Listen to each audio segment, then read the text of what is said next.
Aksi pencurian terjadi di toko obat dan pupuk tanaman Deanita yang beralamat di Desa Belancan, Kintamani, Bangli, pada Sabtu, tanggal 11 Januari tahun 2025. Dalam kejadian tersebut, pemilik toko Iwayan Widiantara kehilangan uang tunai sebesar 20 juta.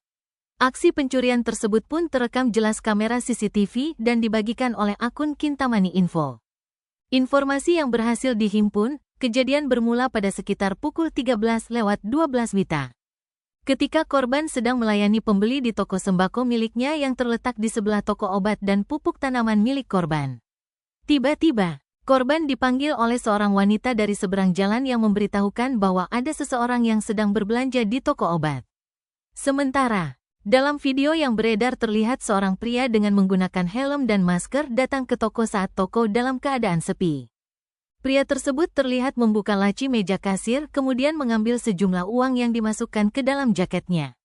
Sementara itu, korban kemudian menuju toko obat dan bertemu dengan seorang pelaku yang tidak dikenal. Usai pemilik toko datang, pelaku pura-pura menanyakan mengenai racun pembasmi serangga merek Legend. Korban menjelaskan bahwa jenis racun tersebut sudah habis terjual. Mendengar jawaban tersebut, pria tersebut keluar dari toko dan pergi.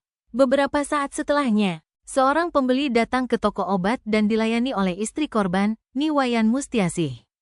Ketika Mustiasih hendak menyimpan uang hasil penjualan ke dalam laci, ia terkejut mendapati laci tersebut dalam keadaan kosong dan uang sebesar 20 juta yang sebelumnya ada di dalamnya hilang. Mustiasih segera memberitahu suaminya tentang kehilangan uang tersebut. Kasus ini pun langsung dilaporkan ke Polsek Kintamani untuk ditindaklanjuti. Kapolsek Kintamani, Kompol I Nengah Sukerna saat dikonfirmasi membenarkan adanya pencurian di toko Deanita tersebut. Polsek Kintamani kini tengah melakukan penyelidikan untuk mengungkap pelaku dan mencari petunjuk lebih lanjut terkait kasus pencurian ini.